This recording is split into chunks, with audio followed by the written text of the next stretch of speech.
Coming up today on Locked On at Texas Tech, diving into what amounted to just a big old-fashioned character-building opportunity for Red Raiders of all stripes last night at United Supermarkets Arena. Next on Locked On Texas Tech. You are Locked On Texas Tech, your daily podcast on the Texas Tech Red Raiders. Part of the Locked On Podcast Network, your team every day. We're going to start this thing off right. Raider!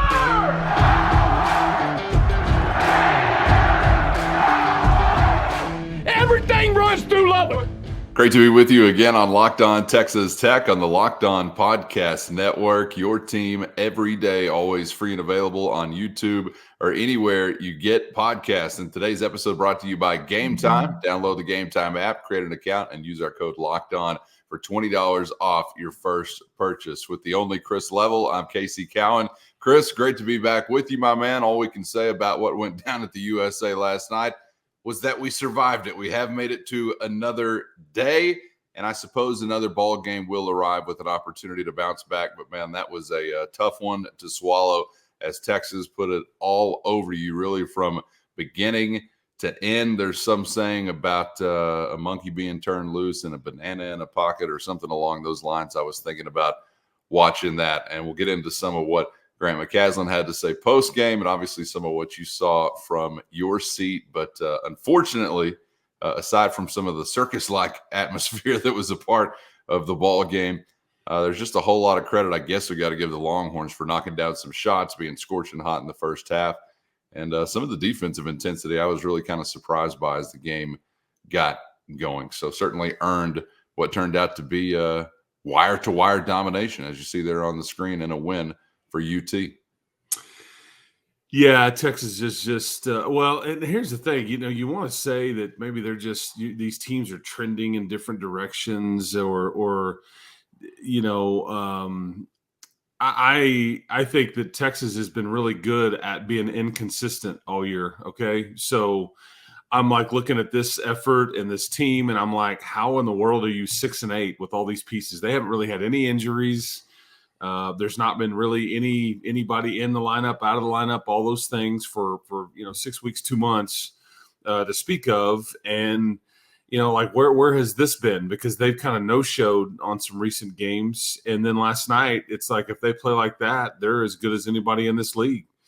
And some of their guys are, Max Asmus is not, playing as well as he has in his career right now as from a shot-making standpoint. But the defense was very impressive and in your face, and they took it to you. Yeah, they did. And it was, I don't know what I thought I'd see when I'm driving in the building last night, but I got a lot of things that I didn't care for, that I saw.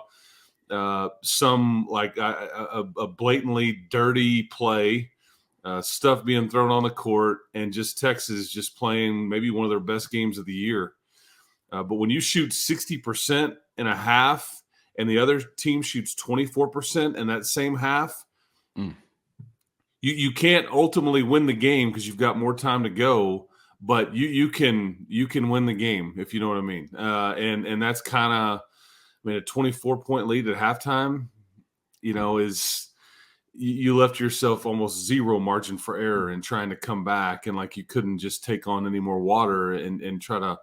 And granted, we had seen the night before on a Monday night this week, West Virginia, your next opponent, mind you, had come back from 25 down in Manhattan, Kansas. They had gone on a 22-2 run and with 11 minutes to go, which is wild. And they got it to overtime and then couldn't get it done. So it wasn't out of the realm of possibility, but ultimately Texas just they won this thing in the first half. And I just, you were kind of bobbing and weaving all night and just didn't play well. Very, very frustrating for, I know, everybody involved, for the head coach, just all it was just the bad night, man. Yeah, they look like men on a mission, no doubt about it, on both ends of the floor. But again, what they were doing defensively, and I think the way you described it was perfect, up in your face. It was really a sight to behold, and not necessarily what I expected. I think as far as taking an L, obviously it's no great surprise, even though you've had the Longhorns number in a recent stretch on the hardwood. You and I talked on yesterday's show about, the talent that was on that roster, and obviously it could show up at any given point and give you a result that you didn't like. I think, taking a loss or being beaten wouldn't have been the greatest shock in the world by any stretch, Chris, but to see, again, just the outright domination. I mean, shots were falling, and, we can talk about and we'll get into some of what you've got to do whenever Warren Washington is not on the floor. But like Disu obviously has got a size advantage over you, but then he's deciding, I'll just go ahead and knock down some of these mid-range jumpers as well. And I'm thinking, all right, if these dots are all connecting for them, it's going to be a hell of a long night for Tech, and it certainly was.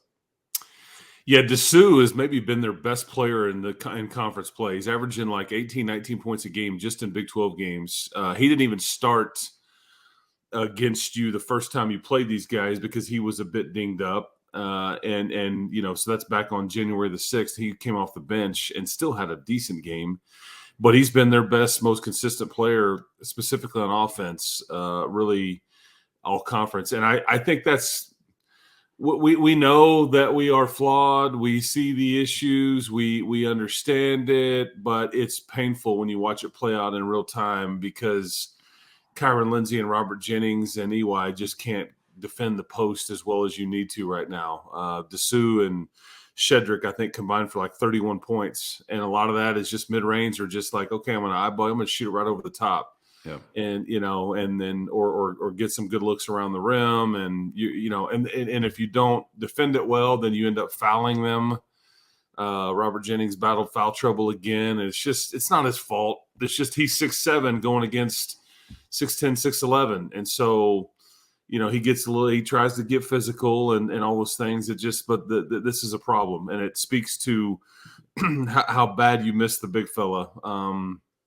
And I hated that for your team last night that you couldn't put, more of your best foot forward with your real team with Texas's last trip here. And, but yeah, your post defense was as big of a concern as like them not being an offensive threat, because what you see is like when one of those guys comes off the pick and roll, they're just doubling the ball handler, or they're in what they would call drop, which is like, we're not worried about you shooting a jumper. We're kind of helping off. We're just not going to respect, the Jennings, Lindsey, Yalaho combination. And so it puts more pressure on these guards and, more length on them. And so anyway, it's just kind of a compounded problem. But Texas shot the ball well and you didn't. And it was very frustrating. Yeah, and unfortunately, it kind of feels like, at various points early on in the game, like something that you're just going to see play out. Like it's already a given conclusion as far as the way this is going to go because of some of the size or lack thereof when you're talking defensively. And you think, man, if the shots were to even stop falling for Texas, are they going to continue or be able to just bully their way to the rim, whether it's with the guards or with some of the big men? And you kind of felt like, or at least I did, that the answer to that question was going to be yes. Was there any point leading up to the game where, how, I guess, up in the air was the status of Warren Washington as he got closer to like shoot around, things like that? Was there no chance that he was going to be on the floor? How do you think that conversation was going?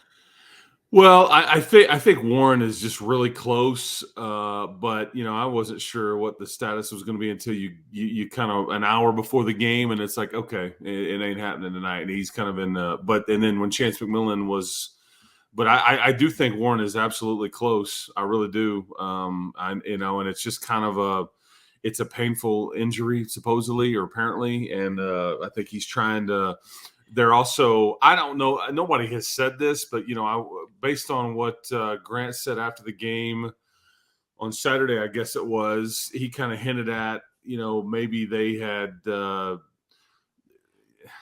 maybe they would wish they hadn't played him, or maybe, I forgot how he phrased it, like we tried it, but then we realized, okay, this isn't the deal right now. And so I don't know if they felt like they maybe should have just sat him and or if they made it worse. I don't know. I'm rambling right there, but I think you get what I'm saying. Yeah. But you're just going to need him, and you do need him. But you're right. It's like I'm looking up at Jesse Edwards this coming week. Saturday, I guess it would be. And if you don't have Warren Washington, you're not going to be able to guard him. he's in some ways more talented and longer than Dylan Dessou is. And and he's 7'1", I think. He's the Syracuse transfer that missed a bulk of the West Virginia season, but he's been back. He's been averaging about 15 a game. But like you don't have the pieces to be able to defend some of these guys, and that's what makes you nervous because coaches they're just like, I said it on the broadcast last night, but it's like right now, like Robert Jennings and Kyra Lindsey and folks like that, they have a bright light shining on them. And I don't know if they're ready for that light to be shining really bright on them right now because it's just post ISO stuff. It's like spread out, go post up on whichever block you want. We'll feed it to you and go to work. And then we'll play off of that. And you just can't really defend that. And you've got guys just turning around, shooting over the top of you, put you in a blender, and it's just tough to watch. But they're, and I think too, Cowan, Warren was so heavily involved in what you did on offense, and Grant even kind of admitted a little bit last night after the game. He's like, I should have adjusted more, a bit better to give us some alternatives without Warren in the game because I think they keep thinking he's going to be back. He's going to be back. But he was so heavily involved in what they do with the high pick and roll and just like the various sets that they run, and then let him be the passer, but all that's out the window when he's not playing, and you just don't really have a lot of things to fall back on. And it doesn't help that Pop and Joe are kind of still struggling right now. They were both in double digits last night, but neither one of them is shooting it particularly well.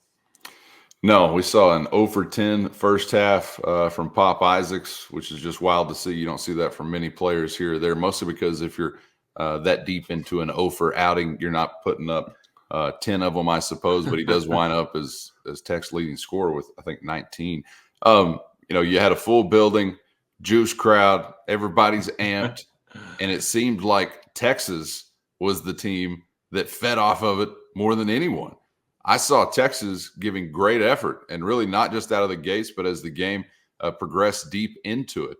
There was a rebound off of a free throw that's kind of just like, okay, did our guy know that when the ball hits the rim, that's live action and you got to block out or you got to do something? I mean, what did you see from your seat as far as like effort or edge from the guys in black? Because I was seeing hair on fire type of play from the guys in white. And this is not something that I'm used to even thinking or questioning, obviously, this year under Grant McCasland. But I don't know if it was like a shell shock and they just got started late because of how good Texas was early, or if they didn't get off the bus to begin with. But I don't know. I'm seeing a lot of these questions, obviously, from fans. I think they're kind of fair after what I thought I saw last night. Yeah, I thought Kendall Weaver was the best player on the floor most of the night last night because of what you just said, because of his effort. He was flying all over the place for Texas. This is a guy that Grant and his staff tried to recruit this past spring after he was transferring out of UTA, I think it was, and they liked his juice and his ability to play without the ball and be able to affect the game without the ball in his hands. He went for 15 and 8, but he kind of epitomized the night. Is he kind of outworked you? Like, I mean, here's your prime example. First, today's episode brought to you by Gametime, and you shouldn't have to sweat it out when buying tickets to your favorite events. And with Gametime, you never will, because it's always a breeze using the Gametime app, where you're going to find killer last-minute deals, views from every seat, and their lowest price guarantee. Gametime has deals on tickets right up to the start of the event and even an hour after it begins, which means Gametime is the place to find last-minute seats to any event. Gametime also the fastest and easiest way to buy tickets, but not just fast, also secure and simple to use. So right now, download the Gametime app and create an account and use our promo code LOCKEDONCollege for $20 off. Again, download the Gametime app today and use the promo code LOCKEDONCollege for $20 off. Last-minute tickets at the lowest price, guaranteed with Gametime. I mean, here's your prime example. Kerwin Walton plays 33 minutes, does not record a rebound. That can't happen. I mean, you're not, and he got outworked a bit. I mean, for all that Kerwin can do from a shooting standpoint, it's just like those are some of the flaws in his game, and on this night they showed up big time. And it's not all on him. I'm just giving you an example. But yeah, you got outworked. I think maybe that crowd, and this is the weird thing about like the transfer portal era was so much movement with these teams. Nobody on your side of it other than Pop and some of the guys and Robert Jennings, I guess, had played in some of this kind of environment. And you just don't know if they were, it wasn't like this at Arizona State or at Grand Canyon or where all these guys came from, and or even at West Virginia on most nights where Joe came from, because they struggled last year quite a bit. So I don't know if it worked against you. It was very frustrating though, because I think Grant told his team repeatedly, and he said it to me after the game in the interview I did with him. We talked this was going to be a scrap game. We talked that you got to be first to the floor. I mean, all those things, but yeah, you're just either a step slow, a bit timid. When are we, speaking of playing hard, when are we talking about the Brock Cunningham situation? I've got a lot to say there. Are you ready to get to it? Because when you mentioned the name Grant McCasland, I'm thinking, and also something I didn't anticipate seeing was your head coach having to get on the mic like Sam Weish and say, you don't live in Cleveland. This is Cincinnati. I mean, I don't know that I've ever seen that happen at the USA or at the Municipal Coliseum, but what is a sequence there? I'm trying to remember Billy Tubbs, RIP, rest his soul, former OU and TCU coach one time. I can't remember. I think this was I can't remember when he did this, but he grabs the microphone one time for a similar incident. I think he was the head coach at TCU at the time, and he's like, I know the officiating sucks, but please don't throw anything on the, anyway, I think they teed him up and ejected him right there, but he's a legend for that. Yeah. I forgot exactly how it went down, but. Well, yeah. I did marvel somewhat at Coach McCasland's approach on the mic, because he said, hey, don't throw stuff. That's the wrong. He didn't say, don't throw stuff. That's the wrong thing to do. He said, we're going to get teed up every time you throw something or something along those lines. So put it in your belly instead of on the floor. Yeah, and it's like they they had Coach Maguire come out and talk to the fans 30 minutes before the game and just address the student section, and he's like, please don't, you're going to have an effect on the game and all that, and please don't throw anything on the floor and on. And I talked to director of sports broadcasting over at Tech, David Hoagland, who was sitting right next to me at the time that this was going on. I said, what happens when you tell a bunch of young people not to do something? Guess what's going to happen? And then this was just a throwaway comment. And then here you fast forward an hour and a half or whatever later, and I'm like, okay, here it comes. Badoosh, but what incited this was a flat out dirty play from a dirty player. We can play the whole, he plays really hard and he's a great story. That's trash, man. He makes a non-basketball play. There's no place for that in the game. And then he kind of incites it. And it doesn't make any excuse for people throwing things on the court, but he did. He played the heel and almost was like horns up and bring it on. And what do you mean? I didn't try. I was just going for the loose ball. No, nobody can see it. The angle's terrible. You hockey checked Darian Williams into the scores table, the TV table, whatever it was. It's a dirty play. You could have hurt somebody. I hope there's a suspension coming for this kid, because he's been in college for 7 years, enough already. It's just bad basketball. It's not playing hard. It's not being smart and gritty, and it's fake tough. That's what it was. That's what I saw. I saw a guy trying to be fake tough and trying to really, and he knew he's surrounded by all the people and there's not going to be punches thrown and all these things. And so he's trying to just incite it, and they got him out of there and ejected him. But it just, that part was hard to watch. And then Texas, the staff over there kind of, keep throwing, stuff. And it just was a bad scene. But, I can't sit here and say that Brock Cunningham was responsible for people throwing stuff on the court, but Brock Cunningham was responsible for people throwing the stuff on the court. But that there's just no place for that in basketball. I mean, that's a non-basketball play, and it's just fake tough. And I thought Darian Williams showed a tremendous amount of composure not to just start swinging because I thought I was shocked in that situation that nobody did. That it would have been easy just to throw a punch and then it would have just been, really chaotic. But anyway, it was the whole thing was unfortunate. There's just no place for that in the game. And I understand. I'm going to say it for like the fifth time here. I also realize there's no place for in the game people throwing things on the court. I get it. So save those comments, but we don't get to that point without the first thing. So. Well, I'd just like to correct the record. Nobody save any comments. It helps the algorithm. So go ahead and dish them all out. We can make good use of all of them. Okay. But that was Cunningham had the time of his life. I mean, that was probably the high point of his basketball career, playing the villain in that kind of way. Even made a shot, which is a sight for sore eyes. So I'm sure he had the most fun he's ever had in his entire life last night in Lubbock, Texas. I was born in the 80s, and maybe this is just the 80s speaking. First, today's episode brought to you by FanDuel, and the sports calendar keeps turning and the action never stops with America's #1 sportsbook and the official sportsbook of Locked On. And right now, new customers get $150 in bonus bets with any winning $5 bet. That's $150 if your bet hits. There are so many ways to spice up any action with their safe, secure, and easy-to-use app. So get to FanDuel.com/lockedon. And if you're a new customer, take advantage of $150 in bonus bets with any winning $5 bet with FanDuel at FanDuel.com/lockedon, official partner of the NBA. And maybe this is just the 80s speaking.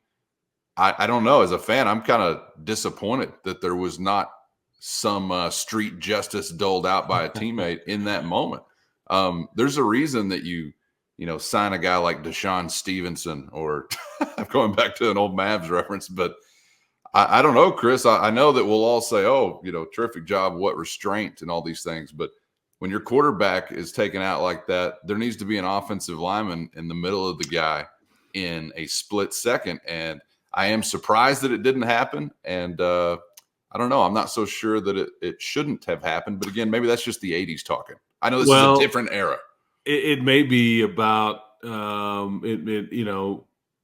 is your team? It's undersized. It is. We can't afford a suspension anywhere. Yeah. I mean, I don't want to say, but I also don't want to say that you're soft because I don't think that's fair. But maybe that is you don't have an edge to you. That's a fair question to ask. Not that somebody should have gone over. Joe Toussaint ran over there. He was the one guy got in the middle of it and was like, I mean, he's from NYC. He was gonna have his say, and they had to pull him away and all those things. But he was the first one. Yeah, Not surprised by that, but you're right. But nobody else was, and that maybe that's a problem. But yeah, I'm all about some Rick Mahorn justice, man. There you go. Yeah, I mean, you want to Bill Laimbeer this deal, or Rick Mahorn it, or take somebody out of the air after what your guy did to you, or their guy did to yours. That's just kind of we police our own. Sure. Yeah, and I mean, there's something to that, right? I mean, in all team sports, I think there's something to that. And not that you want Joe Toussaint to have to be that guy. You'd probably think, okay, where's the end of the bench psycho that we can afford to lose for a game?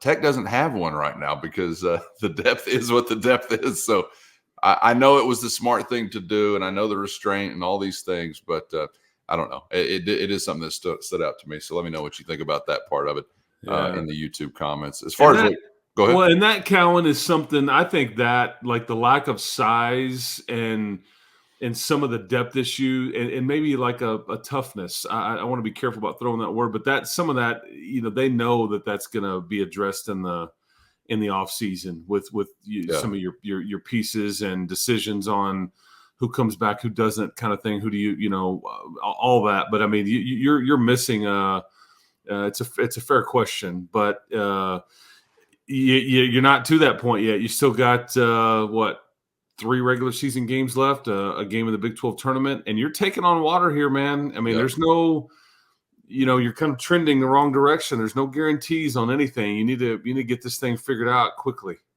I mean, I'm sitting over there thinking, like, where's Caleb Rogers? Could he come out of the stand? Well, I know there are a few offensive linemen out there. to be fair, Caleb didn't exactly, and his guys didn't do a great job the last time they saw the Longhorns on a field either. Oh, yeah, it's a common theme. It's a yeah, common theme, right. but a hard result to swallow. I thought Grant McCaslin post-game was hitting all the right notes, basically saying we got to look in the mirror. This game means a lot to them, means a lot to obviously Tech fans. And, he did talk about also each game being an opportunity to get better as a team and try to figure out how to play better whenever March gets here. And so that's what they're going to try to use it as. It's, a precarious situation because obviously you don't want to make too much out of any given loss because you got to get back on your feet and get going again. But when there's so much emotion tied into a ball game like that, and it happens in the way that it does, I mean, it's going to be a heck of a challenge for the coaching staff to get these guys back upright as they hit the road. And I'll say this, you could kind of sense that they leaned into this game being a bit different, before this one. I think Grant even said, like, we kind of need this. We need some juice. We need like a rival to kind of, we're just like, we're tired. We're beat up. We need to embrace this aspect and maybe it can push us through. It's late in the season and all that. But with that, you have to quickly, really dismiss it because that's the risk you take when you ever put more emphasis on one over the other. And he was quick to say, hey man, we did lean into it a little bit, but we're flushing it. We've got a lot more to go. This isn't define us. And I think it's what he told me that he told the team last night, and that's the tricky, the psychology of, because I think Grant is as much of a coach as he is like psychologist with his guys right now, trying to keep them positive, motivated, energized. I mean, all these things, because you're just looking around and it's like loss, injury, not uncertainty on whether they're going to play or not, slump. Can't make a shot, don't want to take a shot. I mean, like, it's like you look around, there's just problems everywhere. And yet he's just trying to motivate and keep his guys positive because, you got one home game left, man. I mean, one home game left. And so everything else is going to have to be figured out for the most part elsewhere and hopefully with Warren Washington and soon. But yeah.